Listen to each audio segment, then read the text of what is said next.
आप देख रहे हैं गौरव हॉरर स्टोरी। गौरव के साथ तो चलिए बढ़ते हैं आज की कहानी की ओर। दोस्तों कहते हैं कि अंधेरे से गुजरते समय बहुत सी नकारात्मक शक्तियां एक नकारात्मक इंसान पर नकारात्मक प्रभाव डालती है। लेकिन क्या हो जब भी नकारात्मक इंसान एक अनजान रास्ते में खो जाए और फिर उसकी जिंदगी में एक कयामत खड़ी हो जाए।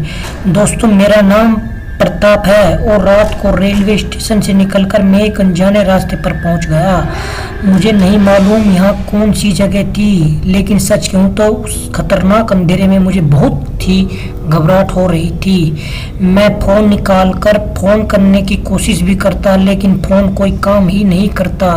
सच कहूँ तो मुझे अंदर ही अंदर इस चीज़ का एहसास होने लगा था कि अगर मैं इस रास्ते पर थोड़ी देर और रुका रहूँगा तो या तो चोर डाकू मुझे मार देंगे या कोई फिर ऊपरी शक्ति मेरे ऊपर हमला कर देगी।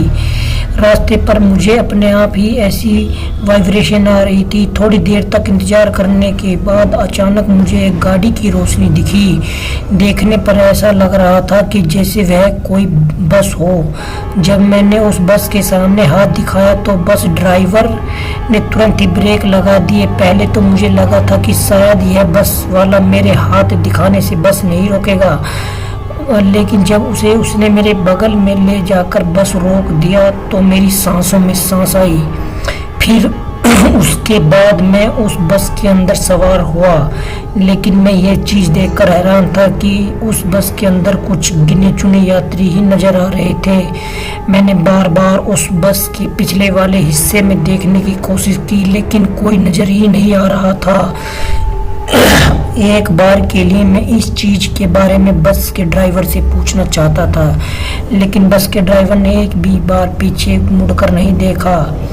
ऐसे में फुर्सत के साथ एक सीट पर आकर बैठ गया और लंबी लंबी सांसें लेने लगा।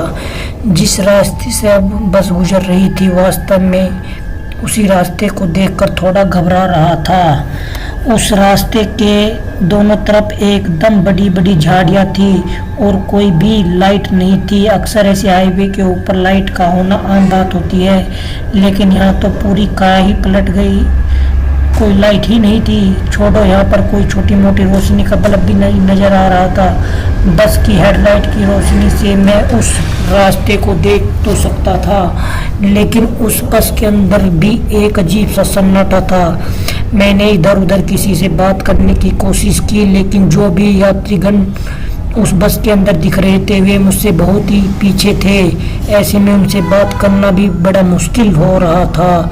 थोड़ी देर के बाद मैं अपने सर को सीट के बगल के में रखकर आंखें बंद करके आराम करने की कोशिश करने लगा, क्योंकि मैं जानता था कि मेरा सफ़र इतना छोटा नहीं है। मुझे अभी इस बस के अंदर बहुत लंबा वक्त तक सफ़र करना है। ऐसे में थोड़ी देर के लिए आराम करना चाहता था, लेकिन जैसे मैं अपनी आंखें बंद करके सोने लगा तो अचानक ही बस को एक तेज झटका लगा। झटका इतना ज़्यादा तेज था कि मेरा सर सीधा बस के एक पाइप से टकरा गया, और पाइप से टकराते ही मैंने ऊपर की तरफ देखा तो मैंने पाया कि बस का ड्राइवर अभी भी बड़े मज़े के साथ बस को चला रहा था। इस पर मुझे उसके ऊपर गुस्सा आया और मैं तभी उसे गाली गलौज करने लगा। लेकिन अजीब बात यह थी कि मेरी इतनी खरी खोटी सुनने के बावजूद भी उस आदमी ने एक बार भी मेरी तरफ पीछे मुड़कर नहीं देखा। बस का ड्राइवर अपने ही मज़े में ड्राइव कर रहा था और मुझे उसकी यह चीज़ थोड़ी अजीब लगी रही थी। फिर मैंने उस ड्राइवर से बोला, अरे भाई पागल है क्या? कब से तुझे गाली दे रहा हूँ, लेकिन तुझे कोई फ़र्क ही नहीं पड़ रहा। एक बार फिर से उस ड्राइवर ने मेरी बातों को इग्नोर किया। मैं रुका नहीं और अपनी सीट से खड़ा हो गया। मैं जानता था कि यह ड्राइवर फिर से वही हरकत करने की कोशिश करेगा, और जैसे ही मैं अपनी आंखें बंद करूंगा तो यह बस को ज़रूर किसी गड्ढे में पटक देगा। ऐसे में मैं पाइप को पकड़कर खड़ा हो गया। अब तक वह ड्राइवर धीरे धीरे मेरी ओर देखने लगा, और जैसे उसने अपने पूरे चेहरे को मेरी तरफ घुमाया तो उसके बाद मेरा पूरा बदन ठंडा पड़ गया, क्योंकि अभी अभी जैसे उसने अपना चेहरा पीछे घुमाया था उसमें डरा देने वाली बात यह थी कि वह दिख तो किसी इंसान की तरह रहा था, लेकिन उसकी गर्दन बिल्कुल टेढ़ी हो गई थी। ऐसा लग रहा था कि किसी ने उसकी गर्दन को तोड़ दिया हो। उस वक्त इतना ज़्यादा डर गया था कि उसके बाद मेरे मुंह से दूसरा कोई शब्द ही नहीं निकल रहा था। मैं चुपचाप किसी पत्थर की मूर्ति की तरह बैठा रहा। बस अभी भी पूरी रफ्तार के साथ सुनसान इलाके में भागती जा रही थी और उसके साथ ही मेरे अंदर एक अजीब सी बेचैनी हो रही थी।